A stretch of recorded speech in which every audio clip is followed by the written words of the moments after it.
Good afternoon. Welcome to the Anaheim Elementary School District October 9th board meeting. I am AESD Board President Ryan Rellis. I call this meeting to order at 5 p.m. This meeting is being conducted in person and by means of live video broadcasts on our Anaheim Elementary YouTube channel for members of the public. Spanish interpretation of the board meeting is available to attendees. Para español puede conectarse por teléfono de la siguiente manera. Llame al 484-430-1457. Cuando se la pida, introduzca el PIN 105-407-665 y la tecla numeral.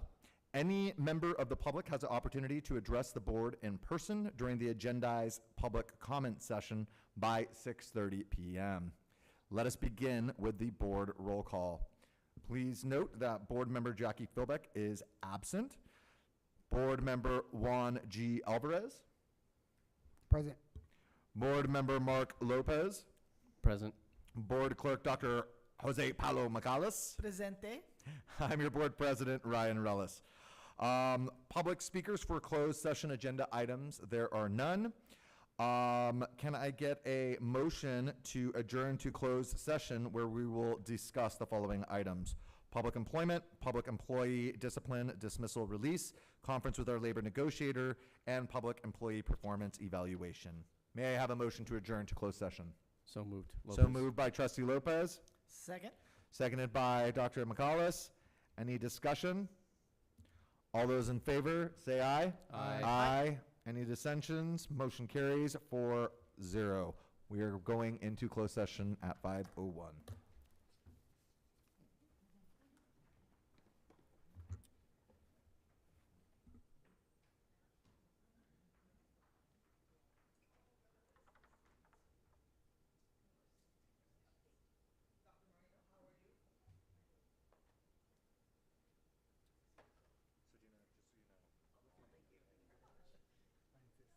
Mr. Slusser? Mr. Alvarez, please? Hi, Mark.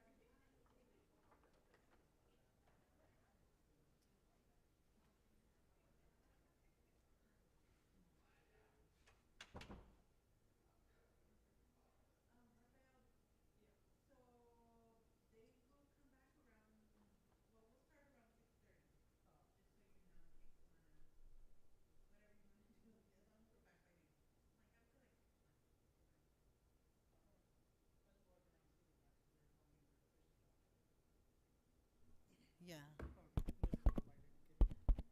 Testing. Yeah, that's how we know that. Testing. They It's might not have on. a muted It's not in the working. back over there. Yeah. That's why.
puede conectarse por teléfono de la siguiente manera. Llame a 484-430-1457. Cuando se la pida, introduzca el PIN 105-407-665 y la tecla numeral. Let us begin with the flag salute. Please rise.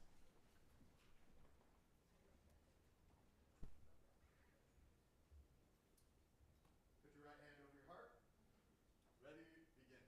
I pledge allegiance to the flag of the United States of America and to the republic for which it stands, one nation, under God, indivisible, with liberty and justice for all.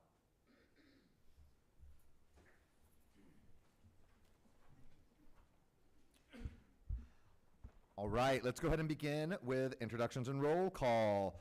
To my far right, we have board member Juan G. Alvarez, Good evening, everybody. Mark A. Lopez, Good evening, everyone. Dr. Jose Paulo Magales, our board clerk. Hello, everybody.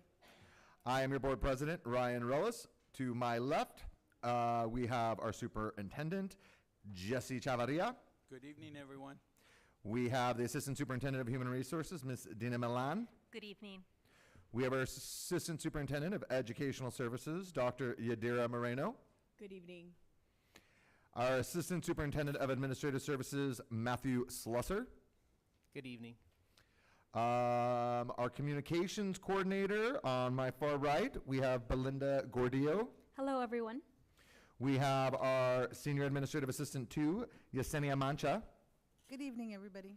In the back, we have our interpreters. We have interpreters. We have Ana Acevedo Diaz and Jasmine Anaya. And our technology support technicians, Cody Hellman, Tony Rincon, and Rafael Ladas.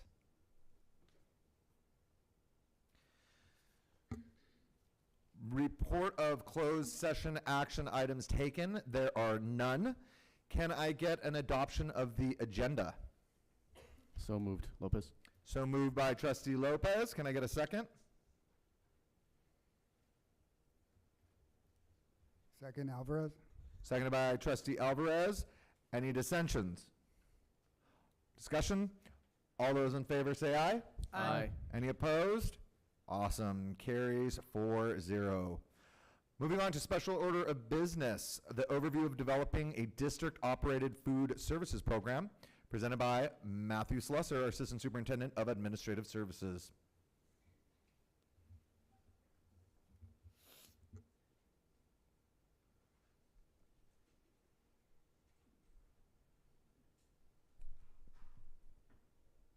So, good evening, Board President Ruelas, members of the board and ASD community. As requested by the board, tonight I will be presenting on what a food service department plan will look like, including a high-level overview and steps to implement should action be taken.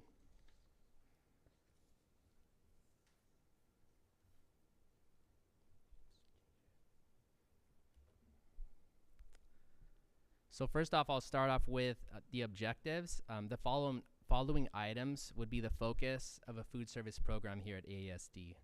Beginning with healthy, nutritious, and delicious meals for students, following strict quality standards for all meals, and then nutritional education and wellness promoted district-wide.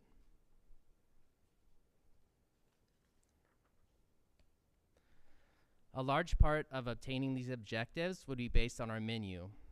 And with that, USDA standards for nutrition would need to be met. This includes produce of the highest quality and locally sourced wherever possible, and meals that appeal to students with variety, including wholesome recipes and best use of high quality ingredients and commodities. The next 4 slides include reimbursable rates for various meals and programs that would be offered.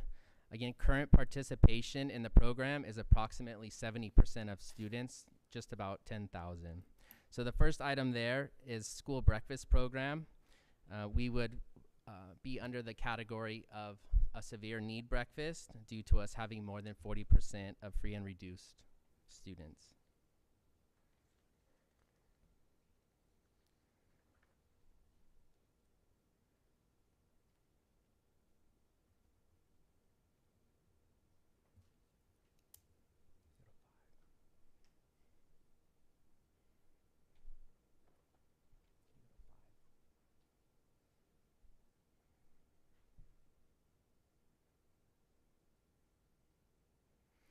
Next, the National School Lunch Program, also known as the NSLP rates, are here in front of you. We would ultimately end up at the 60% if our underserved rates for students stay within the range that they are as now.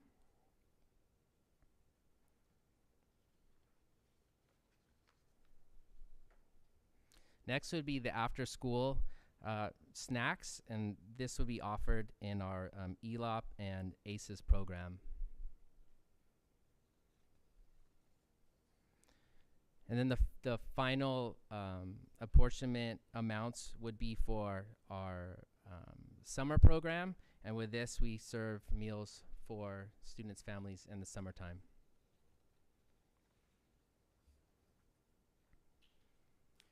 So with regards to a startup of this type of program, the major startup costs as well as lead times, it would first begin with a central kitchen. This, from design to construction phase, would be approximately 24 to 36 months.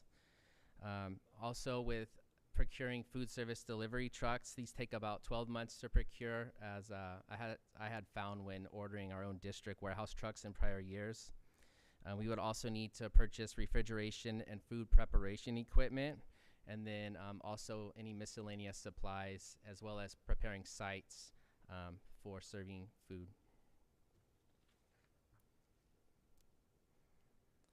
So the next, program and staffing support, I have the various positions that potentially would be needed.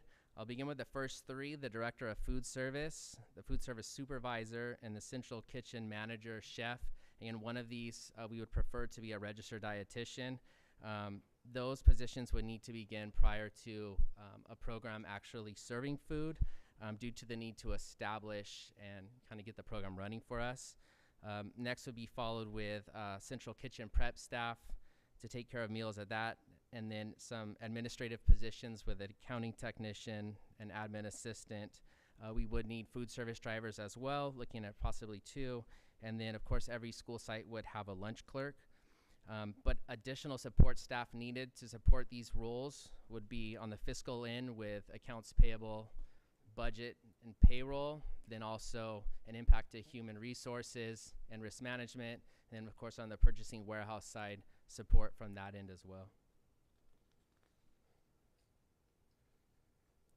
Some of the compliance areas, though, include maintaining USDA nutrition standards, as well as federal purchasing and procurement guidelines and thresholds. This is also subject to administrative program reviews, which are very in-depth. It occurs every, I believe, 6 years, and it takes almost a full year because pretty much every transaction is looked at on that end. And then we would also have the annual audit that food service would undergo, which is a routine type of item, as well as a district wellness policy also.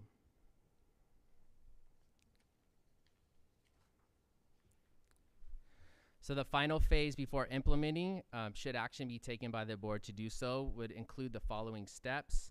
And that's working with CDE and USDA to establish program eligibility, as well as develop an implementation plan to establish food service operations, and then construct a central kitchen in order to, and also procure equipment, supplies, recruit staff, get refrigeration, things like that.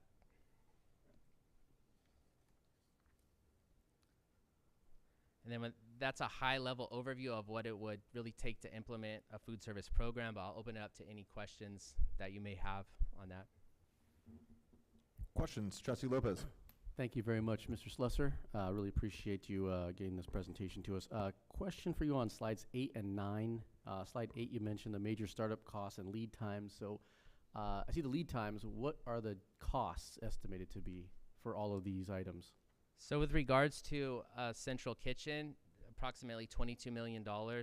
I did check with architectural firms as far as what the leading rates are to build, to design, and then of course to bid out and to construct a central kitchen with refrigeration and all the other components that are needed.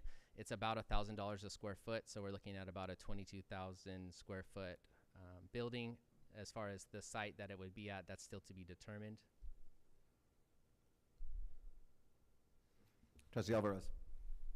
Where's Jesse? Yeah. Oh, I thought you said Jesse. Trustee.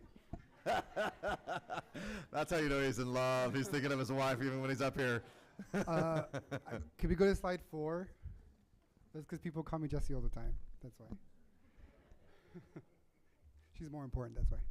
Okay, so if you go to slide 4, I'm a little confused what you mean by these. Is this what we would charge our children if we were to go having to move to a school lunch program managed by us? I'm not understanding the slides. No, so this and then the other slides regarding the reimbursable rates is what we would receive per meal for food that is served to students. From the United States Department of Agriculture would be the free portion, and then if students were eligible under the reduced price, the state has been picking up the additional cost in order to provide meals for all students, just statewide. Okay, and then the district would be responsible for the 39 cents. Is that how it plans out? No, that would be if we had a paid, if there was a paid student. So let's say you had 3 different students, one that was free, another one that was reduced due to income, and then another student that had to pay for the meal. Those are the rates that we would be receiving for each of those student categories. Oh, I get you, because everyone's getting free lunch, right? That's where Correct. my confusion was. We're charging now? Okay, so that's cleared up. Okay, so we're good with that. My other question is, where did this stem from?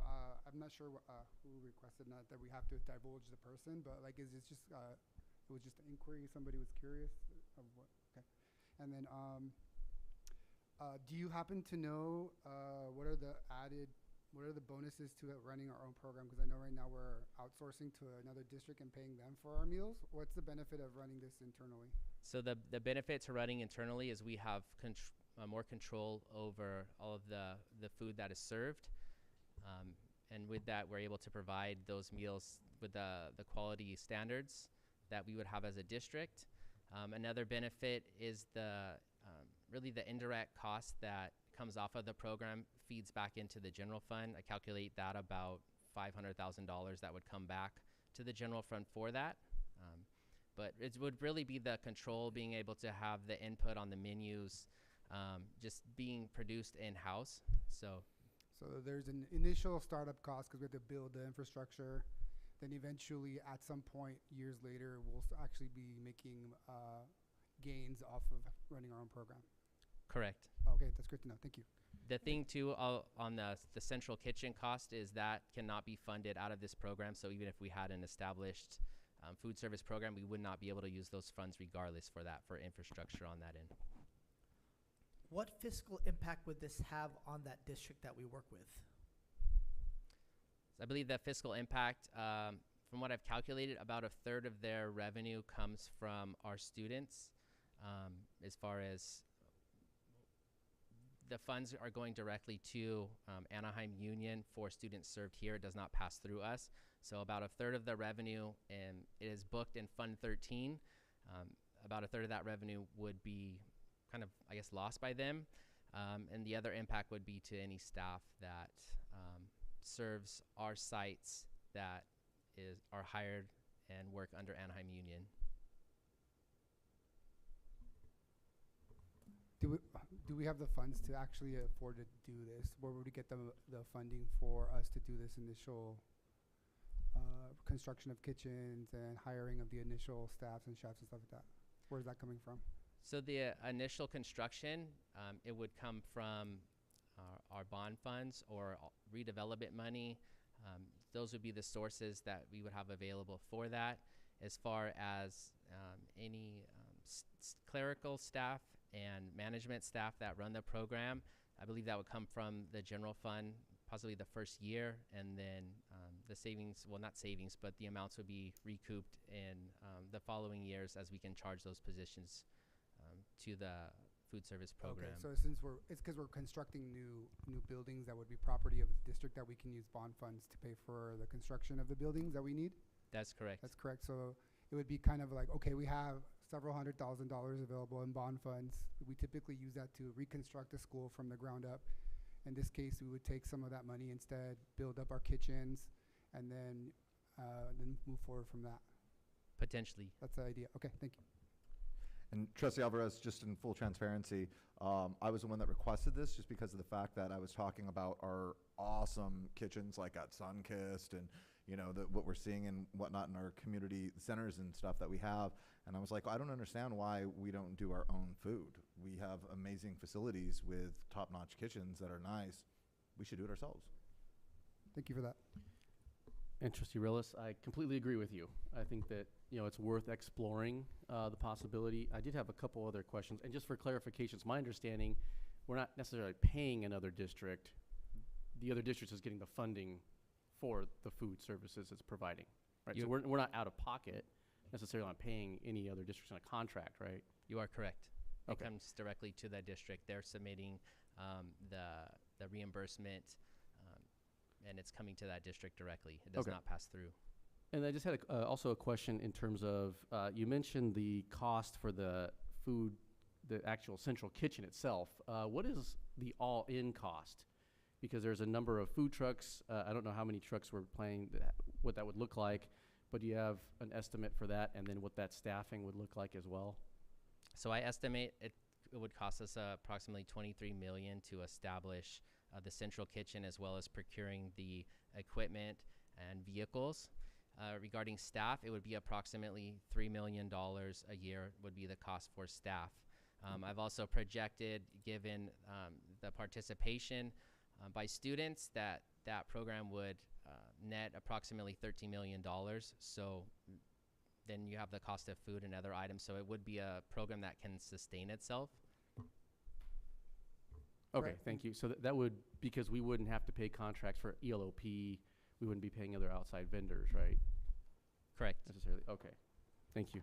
So you had mentioned after all the costs, we're gonna bring in about 500,000 a year per year in the general fund. Correct, to do yes. this. How many years into doing this model would it take for us to get to that profit? It would be pretty much the first year, the okay. 500,000. Awesome. All right, thank you. Great questions. Any other questions? Thank you, Mr. Slusser. All right, moving on to our news and updates. Let's hear from any of our parent leadership group updates. Anaheim Elementary Council, PTA President Maritza Bermudez, come on down. She'll provide us an update. Welcome.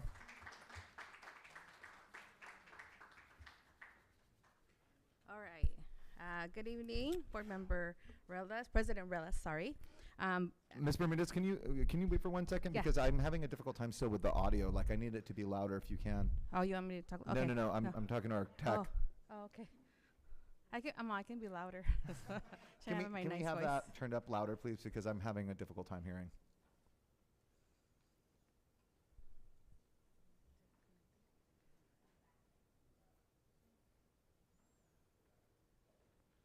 Well, thankfully, I know Ms. Bermudez can yell, so go ahead.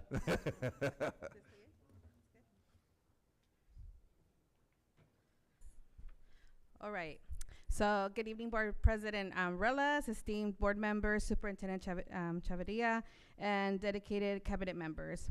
As this year's Anaheim Elementary Council President, I am filled with immense excitement and gratitude. It is an honor to step into this role and join our Anaheim Elementary Council Executive Board to foster leadership and growth across all 23 school units. I am thrilled to share that our school year began with an association meeting on August 27th, and our first PTA roundtable meeting was on September 24th. These gatherings offered our school units opportunities to collaborate, connect, and gain insight to enhance the effectiveness of their PTAs.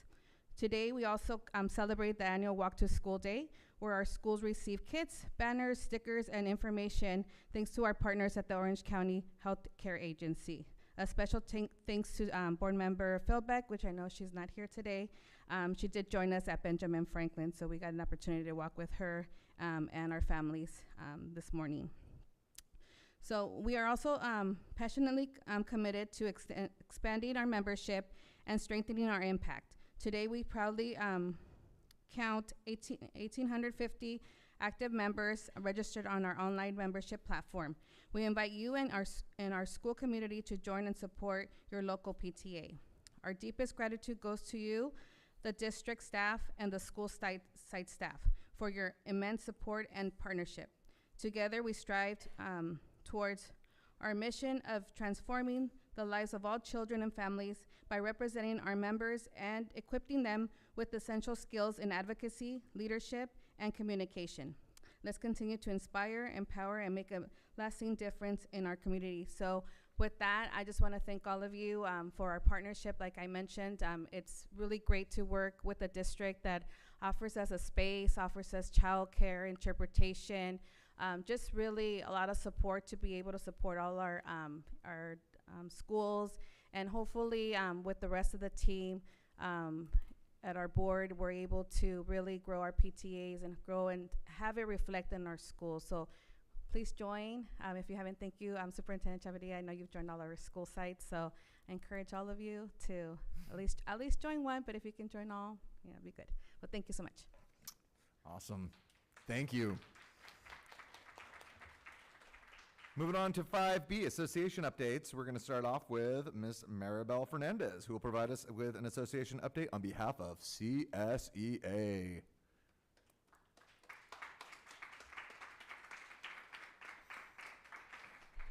Good Should evening. say Ms. Maribel Fernandez and entourage.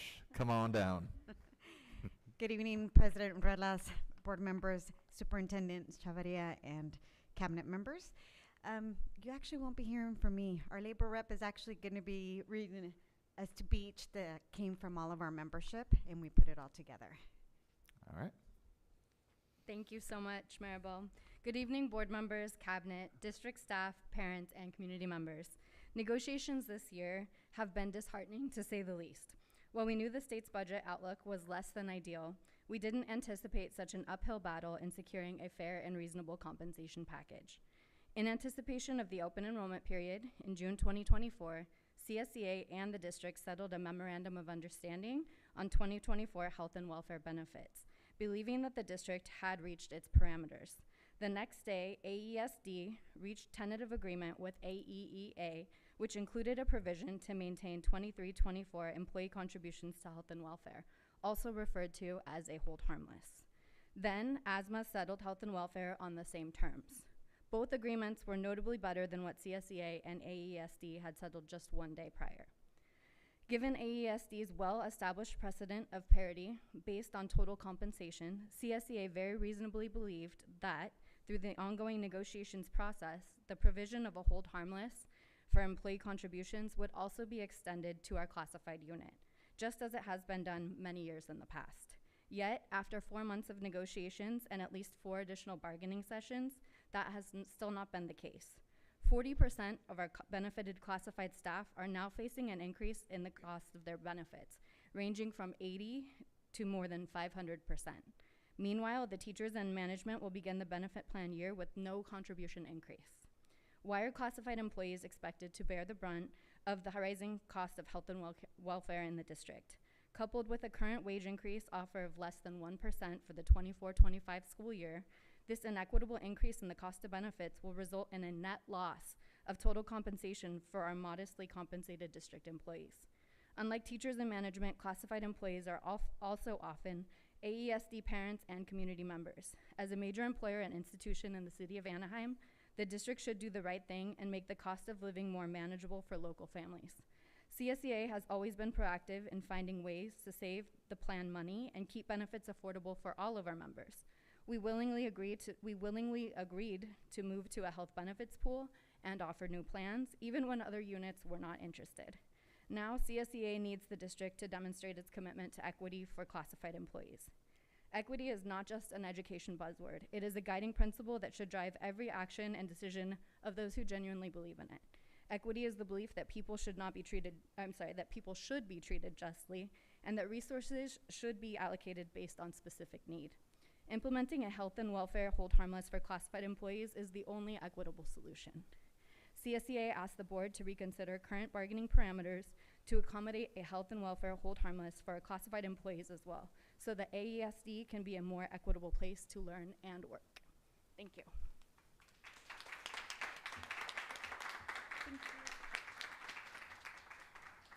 All right, thank you. Moving on, district news and updates. Belinda Gordillo, communications coordinator.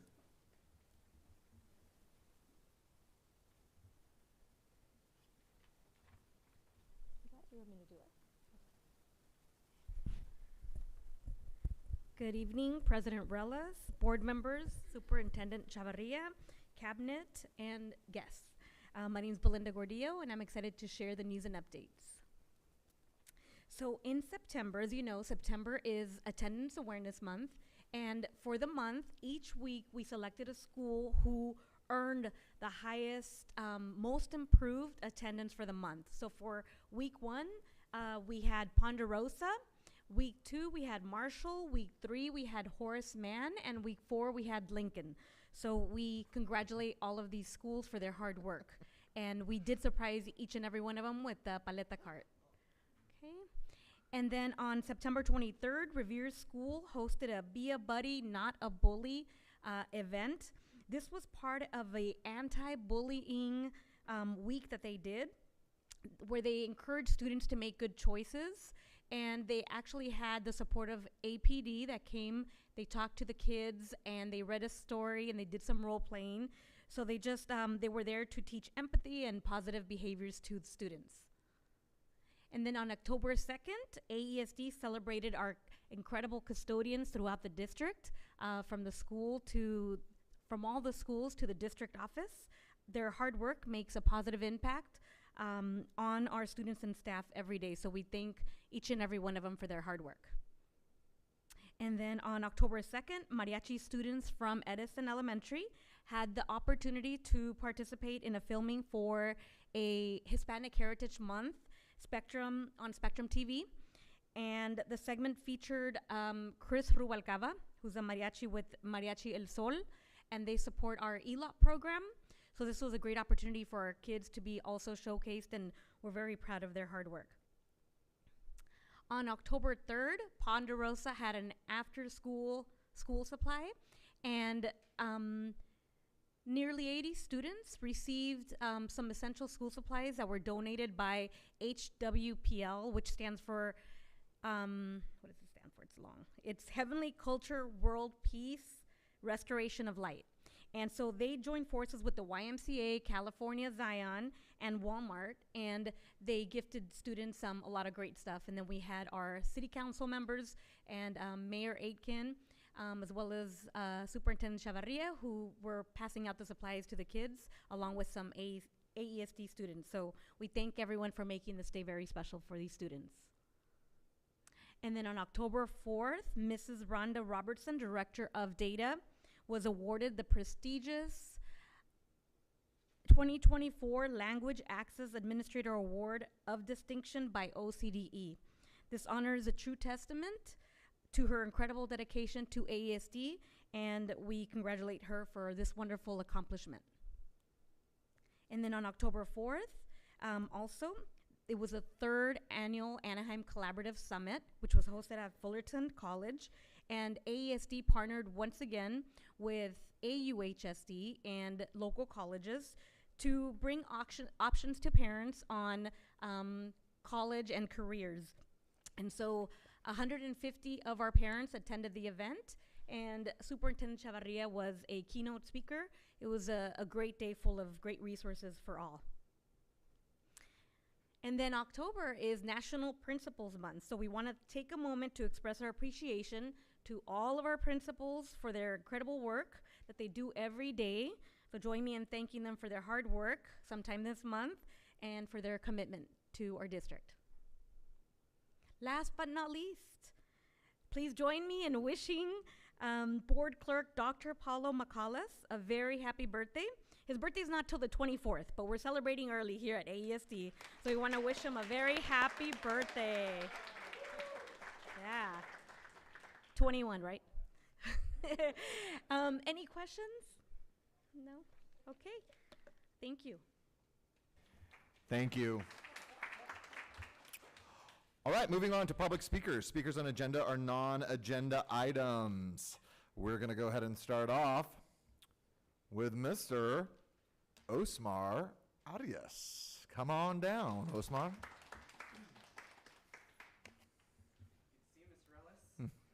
Likewise. Alrighty. Okay. Good evening, everybody. President Relis, Dr. Moreno, and Superintendent Chavarria. It's finally nice to meet you. And Osmar, distinguished just so you know guests. the rules, okay? You have 3 minutes. Got when it. we get down to 30 seconds, Dr. McCullough here is going to hold up the yellow card. When your Perfect. 3 minutes up, it's red. Thank you so much. Cool. Alrighty. Well, All good right. evening, everybody. My name is Osmar Arias, and I'm the school librarian at Betsy Ross. I have been at Ross for the past 3 years, and in my time, I've learned a lot about working in a school setting. I've learned about the unsung classified heroes, such as IAs, SOAs, TSAs, and many more that if I would list all of them tonight, I would run out of time. I've also learned how joyous it is to be in education, so much, in fact, that it's inspired me to go back to school and finish up my education. Everyone at school has a job to do. Thank you, thank you. Everyone at school has a job to do, and I also learned that our schools cannot function without all of the hardworking folks in every corner of the campus. A program like the Summer Saver would be incredibly beneficial to all of our classified staff. It feels as though, personally, I struggle every single school year to pinch my pennies, just so that in the summer, I have to worry about my finances yet again. It's an undue stress and burden that, quite honestly, affects my mental health and my physical well-being. Of course, I can simply find a part-time job somewhere else, and in fact, I already have one. I have been with the Anaheim Public Library system since I was a volunteer in high school, and when we have vacation, I work at the public library.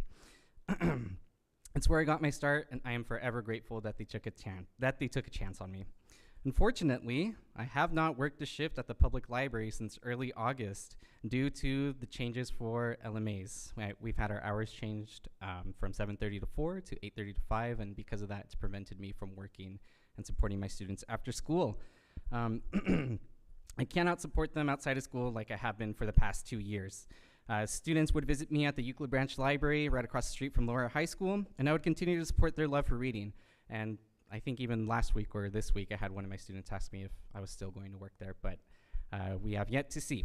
But anyway, I digress. The truth is, though, 15 hours a week isn't enough when we go on winter break. 15 hours a week is not enough when I have to worry about surviving for 2.5 months over the summer.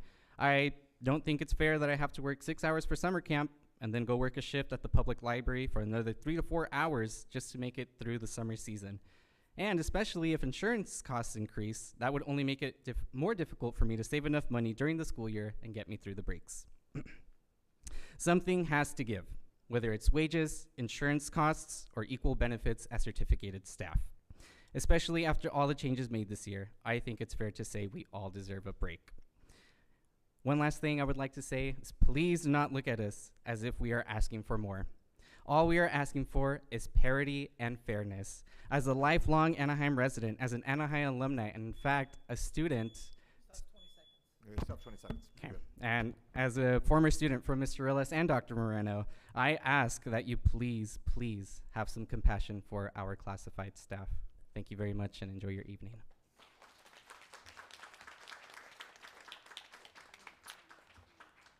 All right, our next speaker is Leandra Vargas.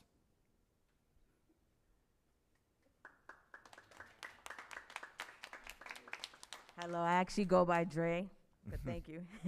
I'm Dre. I am an IA at Ponderosa. And I'm not trying to gas myself up or anything, but y'all should see the improvement of my one-on-one students from last year to this year. You should see the long-running relationships supervisors, IAs, and librarians build with our students, the kind that teachers often do not have the capacity to provide, and we support to fill in the necessary gaps for our scholars to feel seen, to want to show up authentically, bravely, as themselves. They thrive because we're all there, all of us. And listen, our relationships with the teachers and management is like a symbiosis, you know? We need each other, right? Almost like, you know, we're all important, right? Just like y'all, we're all important, right?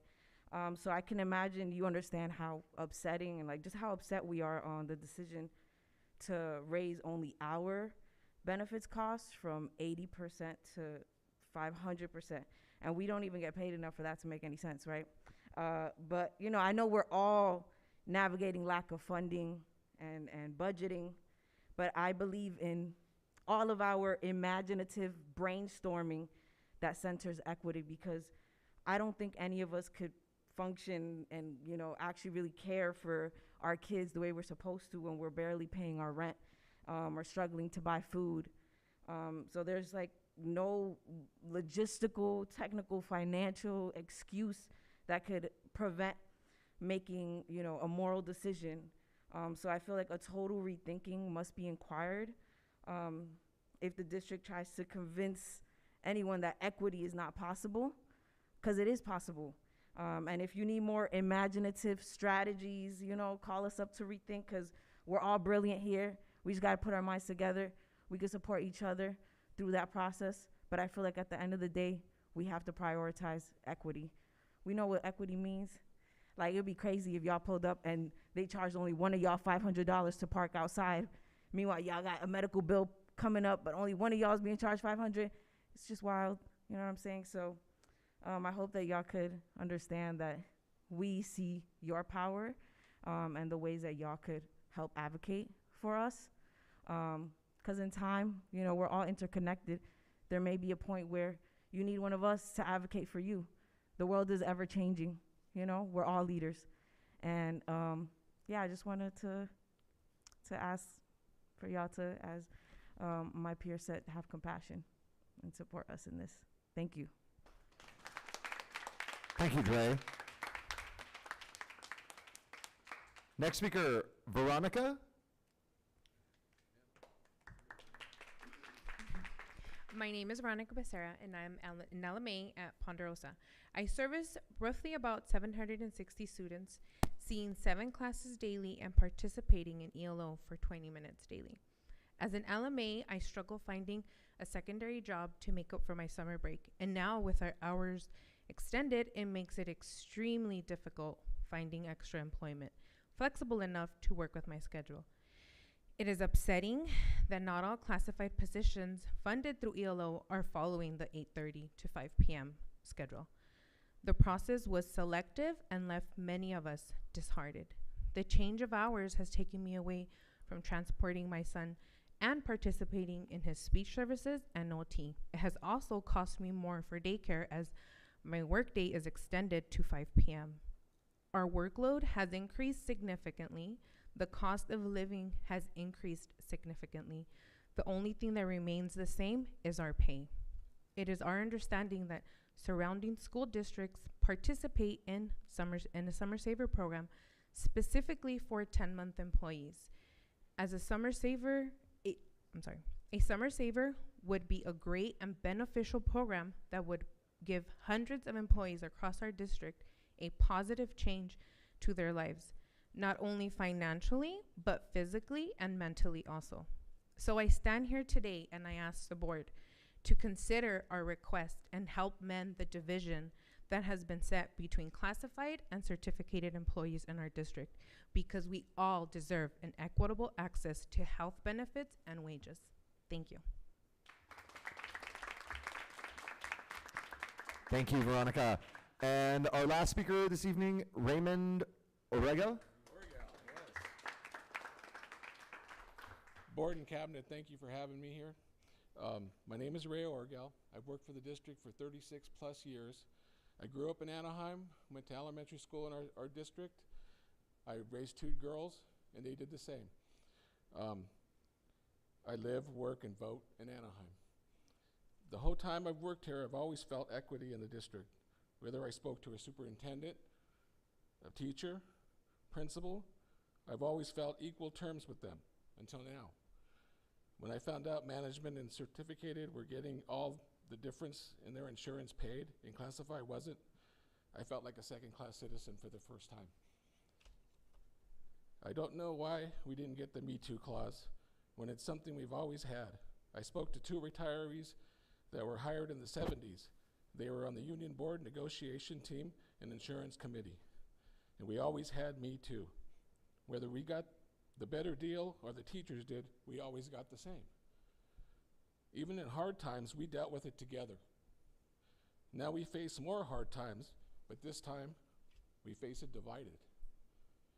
My question to the board, is this the direction you've given the cabinet to go forward with? I've always supported the district on bond issues and board incumbents that wanted my support. I'm not the only classified employee that lives and votes in Anaheim. I'm not sure how comfortable these people would be to vote for someone that would choose to make their life harder for them during hard times. I ask you to please direct cabinet to implement the Me Too clause for classified. Thank you.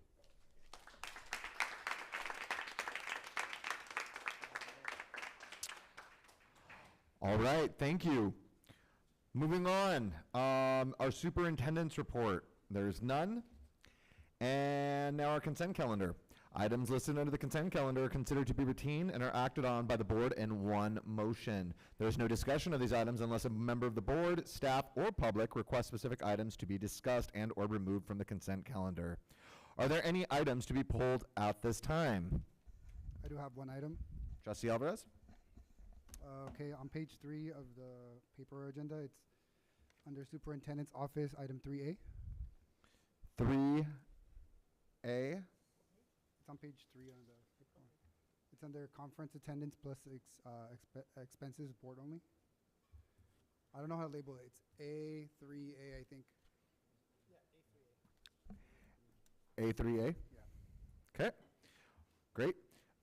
Trustee Lopez? None? Trustee McCallus? And I have none either. Okay, can I go ahead and get a motion to pass the consent calendar with the exception of A3A? So moved. So moved by Trustee McCallus. Second. Seconded by Trustee Lopez. Any discussion? All those in favor say aye. Aye. Aye. Any opposed? Carries 4-0. Awesome. Now let's go ahead and look at A3A. I'd like to move to discuss item A3A. So moved. Can I get a second? Second. Second. Go ahead. Okay, so I just want a little clarity because I'm assuming that the additional day is built in because we're getting registered for a training related to, I believe, ethics or something like that. That's If correct. I'm remembering correctly. And I'm wondering how the rest of the board feels about attending that or being registered for that. In thinking about, there's a possibility that not all of us will be here. In fact, some of us for sure will not be here. Yeah, and so, like, we don't know if Mark will be here. And I'm wondering why the cost for that isn't included in the price for, like, in the item. It says, so, like, the only thing that's labeled as being costing us anything is the $125 for the awards ceremony, right? So I know there's a cost at CSBA for that ethics training that's not listed here, so I would like to know why it's not listed, and then I have some further questions. Yes, the cost of that ethics training is $125, and it was part of the entire package in terms of when we signed up each of the board members to attend. Because if you recall, we asked each of you that we're obligated to now have each board member be part of an ethics training, and CSBA was offering this during their conference, and board members said that they would be interested in doing that.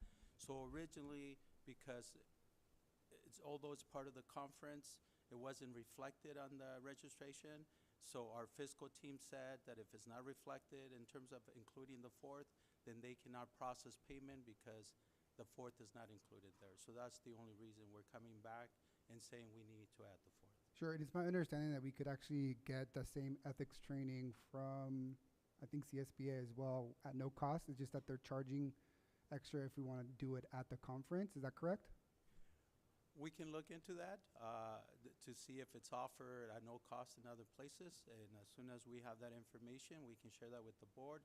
And if the board feels like, hey, I'd rather have it no cost and save the district the $125, then we'll do that. Yeah, I'd rather do that, save a few $100s if we can get it for free, and especially if maybe if we could wait until we know what the board looks like, what the body of the board looks like after the election cycle in December, and so that all the board is included and we all do it together kind of thing.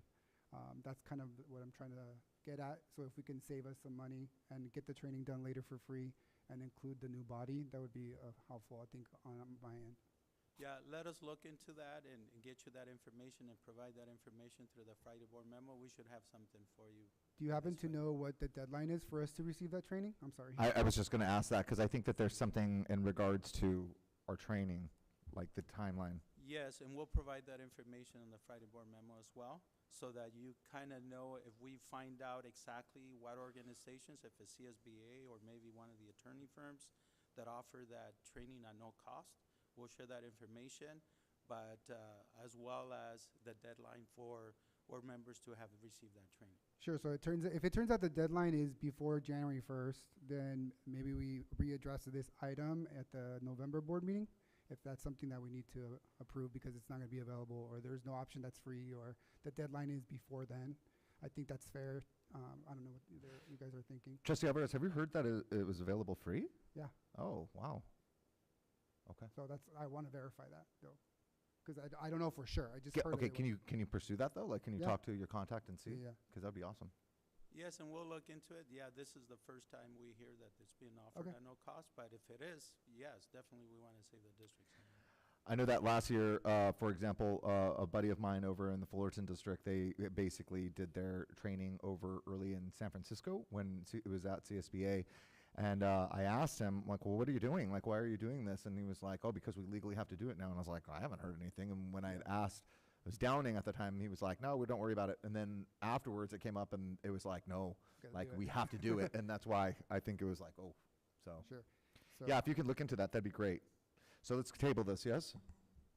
Or Tristan? Yeah, I think it's good that we table it. I just want to know if I could actually come to the ceremony. I know I won't be on the board anymore, but you know, it's part of the work that we all did together. There you Maybe go. we could sneak in real quick. I don't need dinner or nothing. I just want to, like, you know, maybe one picture. I don't know. Would it be I'm just helpful? really proud.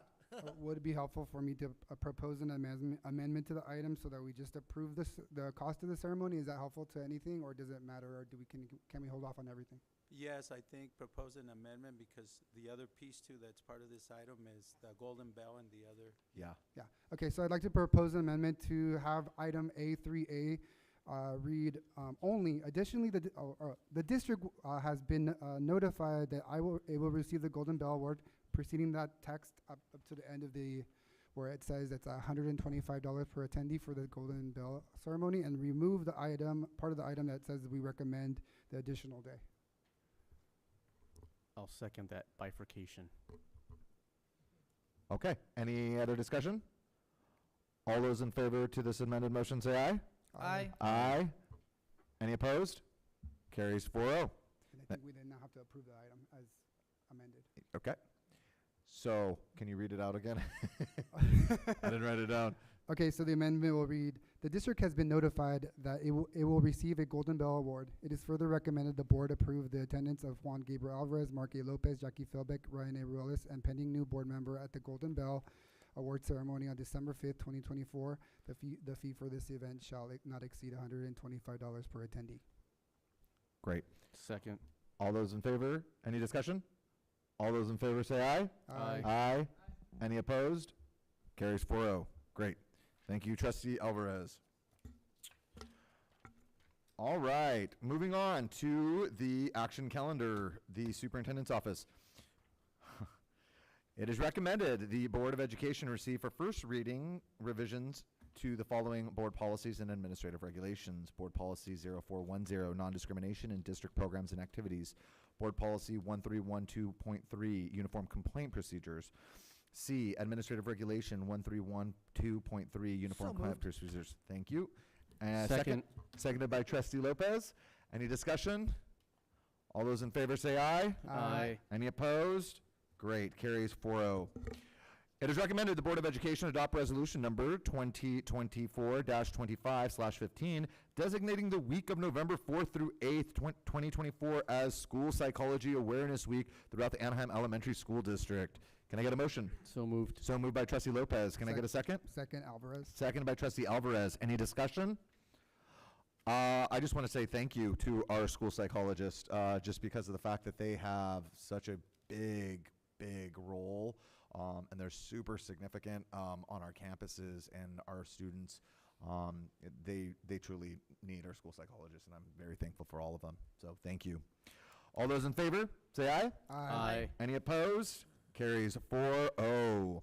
All right, educational services. It is recommended the Board of Education adopt resolution number 2024-25/14 to approve the submission of the continued funding application, CFA, to the California Department of Ed and renew the California State Preschool Program contract and pre-kindergarten and family literacy support contract, if applicable, and will be automatically renewed for the 2025-2026 fiscal year. So moved. So moved by Trustee McCallus. Second. Seconded by Trustee Lopez. Any discussion? All those in favor say aye. Aye. Aye. Carries 4-0. SALPA, there's none. Human Resources. It is recommended the Board of Education approve the recruitment of Fiscal Services Supervisor. This position shall remain on range 13 of the classified management salary schedule effective October 10th, 2024. Can I get a motion? So moved. So moved by Trustee Lopez. Second. Seconded by Trustee McCallus. Any discussion? All those in favor say aye. Aye. Aye. Carries 4-0. It is recommended the Board of Education approve the appointment of applicant number 10092024-01 to the position of Assistant Director of Administrative Services effective October 10, 2024. So moved. So moved by Trustee McCallus. Can I get a second? Second. Seconded by Trustee Lopez. Any discussion? All those in favor say aye. Aye. Aye. Aye. Carries 4-0. Ms. Mellon. Thank you. Congratulations to Laura Sosnowski. Laura has been part of the Anaheim Elementary School District for almost 4 years, working as a contract specialist. Prior to that, Laura worked for other school districts as a buyer and as a purchasing technician. Congratulations to Laura as she begins in her new position as Assistant Director of Administrative Services. Awesome. Congratulations, Laura. It is recommended the Board of Education approve the appointment of applicant number 10092024-02 to the position of ELOP Administrator effective October 10, 2024. Can I get a motion? So moved. So moved by Trustee Lopez. Can I get a second? Second. Second by Trustee McCallus. Any discussion? All those in favor say aye. Aye. Any opposed? Carries 4-0. Ms. Mellon. Thank you. Congratulations to Claudia Chambers. Claudia has been part of the Anaheim Elementary School District for 16 years. She has served as a substitute, classroom teacher, teacher on special assignment, and currently as the Expanded Learning Opportunities Program Curriculum Specialist. Congratulations to Claudia Chambers as she begins in her new position as Expanded Learning Opportunities Program Administrator. Great. All right. And it is recommended the Board of Education approve the appointment of employee number 10092024-03 to the position of acting principal, effective date to be determined. Can I get a motion? So moved. So moved by Trustee McCallus. Second. Seconded by Trustee Lopez. Any discussion? All those in favor say aye. Aye. Aye. Any opposed? Carries 4-0. Ms. Mellon. Congratulations to Danya Mays. Danya has been part of AESD for 10 years. She has served as a teacher and leadership assistant at Loera and currently is the vice principal at Ponderosa School. Congratulations to Danya Mays as she begins in her new position as acting Ponderosa principal. All right. Congratulations to all the new appointments. Board discussion. Wow. Okay. Administrative services, none. Now we're on board discussion. That was fast. All right. Moving on. Kick us off. Trustee Alvarez? I'm actually going to make it faster. I have no board report today. Oh, that's fast, actually. Next. Well, I just have one item, so we'll just kind of move along. I just was able to attend on September 28th our AESD Lead Program, another great event. I know Trustee Rellis, President Rellis was able to make it as well. Thank you. I could share a little bit more about that, but as always, a great event, a lot of great participation. I really want to just give kudos to all of our candidates who have enrolled in that program and really taken the time to spend pretty much their whole day on Saturday, once a month, to be here. So really appreciate the time commitment that they're doing, that, you know, just seeing I feel very reassured knowing the district is in good hands, seeing that we have a lot of individuals who want to build that capacity in our district, and they want to continue to serve in a different role eventually. So I want to thank them and Dr. Grace for also still coming back and supporting us. I was also able to visit some of our interpreter training that we had as well. So we were able. So thank you, Mary Madrigal and Alina Avila Roque, for that. So that's all. Great. Thank you, Trustee Lopez. All right. So as y'all know that you elected me to be the member of the OCSBA nominating committee. Last week I did vote to re-elect our very own Kathy Hurd. So I did that last week. Unfortunately, I won't be able to go to the dinner, but I did do an absentee ballot for that. So hopefully she wins. I also attended on October 4th. I represented Anaheim Elementary and Magnolia High School's Mac Farm ribbon cutting ceremony. It was a great ceremony, and it's awesome that they're the very first freight farm K through 12 farm that actually exists. So that's amazing work. Also, I think it's important to note, because in the 8 years that I've been on this board, there's only been 2 times that I've actually been invited to like a family party, right? Before, when I was a teacher, we're always invited, graduations and things like that. And so it really meant a lot.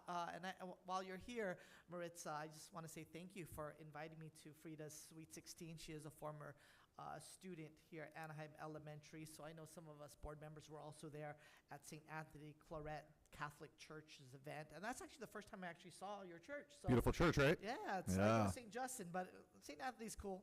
But so thank you so much for inviting us. It really meant a lot to me to actually be at a birthday party of one of our former students. And then another one, I think, was like 6 years ago that I attended from a Ponderosa students. A real quick announcement. I also want to note that next month, there's a conference that's coming here in Anaheim. I'm very excited. It's actually one of the very first educational conferences I've ever attended in my life. It's the National Association for Multicultural Education Conference. It is an international conference, and they're going to be here in Anaheim for the very first time. And I believe they're going to be visiting some of our school sites as well. They're specifically interested in our dual language immersion program. So if you have time, I believe it's like mid-November or something like that. And that concludes my report. Thank you very much.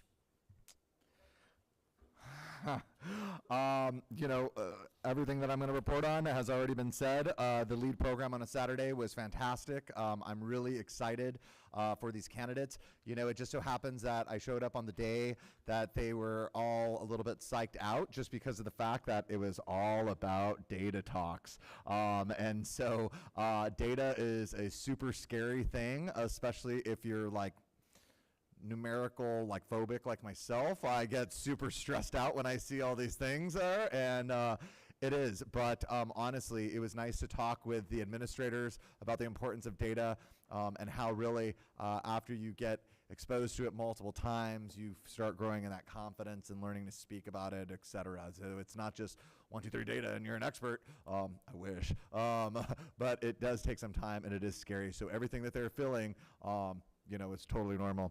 The other cool thing that happened that day, just taking place here in this building, was, like Trustee Lopez said, there was a great training going on with our translators. I want to say that was hosted by Mary Madrigal? Mary Madrigal and Ed Services.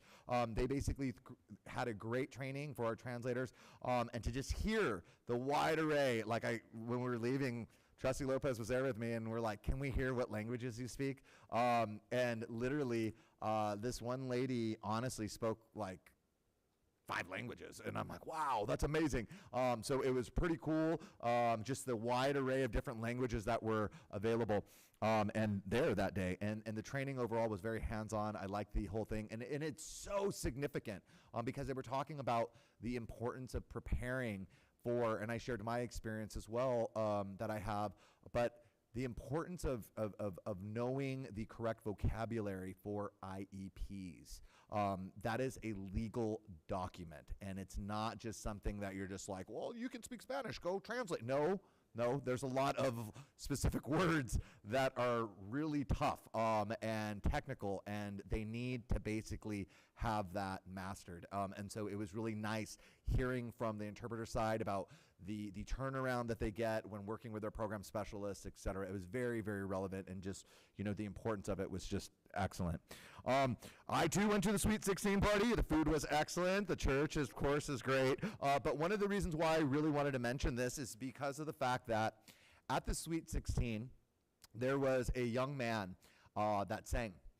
And I was sitting at a table with a couple of AESD employees, some of our fantastic parents, and it got us all talking about this young man as he was singing, and how this young man never really had that confidence until he basically got involved with our mariachi program, started singing and taking advantage of our arts here in AESD, and really grew as a performer. And if you didn't know that and you watched him perform at that party, you'd be like, wait, what? Like, you're talking about this young man? You were there in this conversation, Dr. Moreno, when we were having this as well, but it was heartwarming, and it makes me it's one of those moments where you're just like, yes, and what we're doing in our district is great, and this is having an impact, and it's so good, but it was just exciting. Attendance Awareness Month, I want to give a shout out to Lincoln for, week number 4 of having a growth with your attendance. That's a big thing, and I really love how our district is putting focus on our attendance and the improvement of attendance. That's a big push, and I think that it's awesome that we're recognizing the schools that are doing the vast improvements and recognizing them for their efforts. The Anaheim Collaborative, I would like to give a shout out to Mr. Chavarria, our superintendent. My principal over at Orange View Junior High School came back and was like, oh my gosh, your superintendent spoke, and he was awesome. Like, it was so good. And we had a fantastic turnout of parents there, which was great. And I heard it was an enjoyable event. So kudos to all of you. And last but not least, once again, going back to PTA membership. Okay, I was going to say I've joined already my 5, but I haven't because I haven't had my computer up here. I'll do it tonight right when I get home. Thank you, Ms. Bermudez, for joining my 5. Juarez, Gwen, Lincoln, Edison, and Sunkist. I will be joining tonight. And any PTA president that's watching this film right now, if I don't join, you call me out at the next board meeting, okay? All right, moving on. Future agenda items. Do we have any future agenda items that we'd like to see?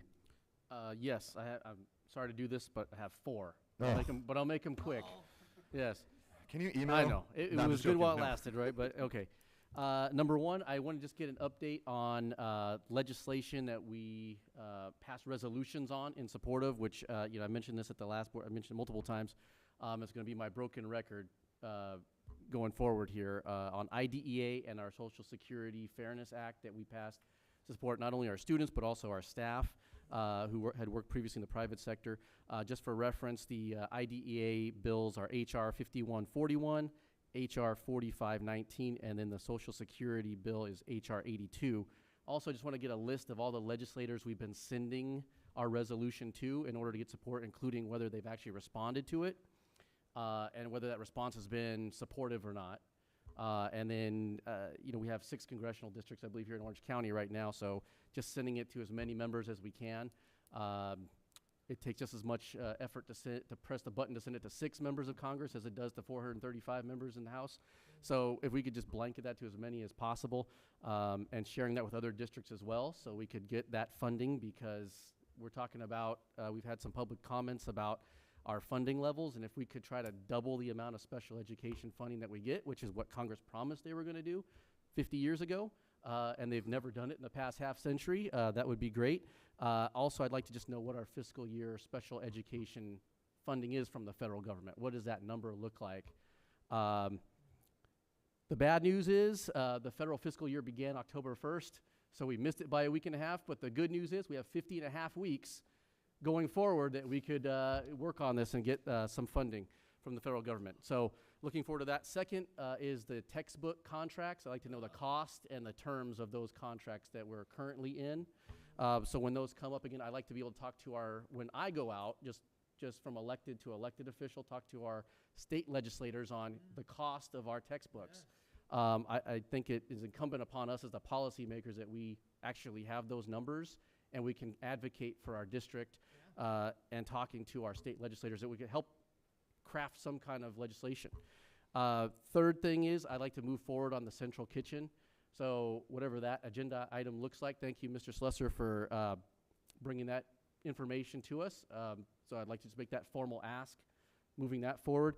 And then just one of the other public comments that came up today, if we could just explore what that looks like in terms of having not only a summer saver, if that's not offered, but also the paycheck planner, working with Schools First, however we could try to implement something like that for our public commenters who are here today. That's all. All right, great. Anything, Dr. McCullough? Can I ask a clarifying question? Yes, please. Can you want this to present it to the entire board, or some of this could be answered through the Friday board memo? Like in particular, the fiscal year funding for the district, we can share that with the board through the Friday board memo, as well as the textbook contracts, right? And the summer saver that you talked about, we can provide you that information through the Friday board memo. Yeah, that'd be fine. Okay. And in terms of moving forward with,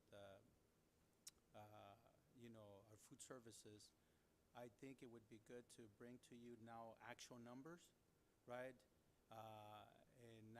I know we gave you a broad overview of timelines, but be more specific, right? So that you can make a better informed decision if that is something that we want to move forward with.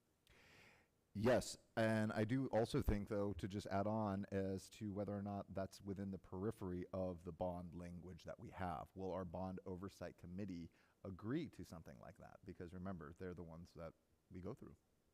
So.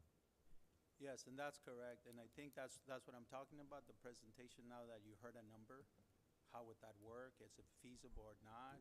Could we use some redevelopment funding, the majority of it, that kind of thing. So we want to bring to you now an actual plan, right, for your consideration. But I think it's also important to also look at the fiscal impact to our feeder districts. So I will be asking specific questions with regards to that. Yes, and I think it's only fair that we have a conversation with our partner, because we are in a contract with them. That contracts do have exit clauses, but we don't want to be something that it's a surprise. But like Mr. Slusser shared with you, this would be like a 3-year process more than likely, right? So, but I do want the board to be well informed of everything, including, I know we gave you rough numbers, but we want to make sure you have exact numbers. Perfect. Thank you. Anything? And I have nothing either. Now, before I adjourn the meeting, of course, yes, we recognize it, etc., but we have to do it formally. If everybody can please join me in singing happy birthday to Dr. Paulo McCullough, we'd greatly appreciate it. On the count of 3, 1, 2, 3. Happy birthday to you. Happy birthday to you. Happy birthday, dear Paulo McCullough. Happy birthday to you. Yeah, and many more. Thank you so much, and thank you for doing that every last 8 years of me on the board. And you are quite welcome. And in full transparency, I did it because I want one more cupcake. Okay, I adjourn this meeting at 7:41. Have a good night.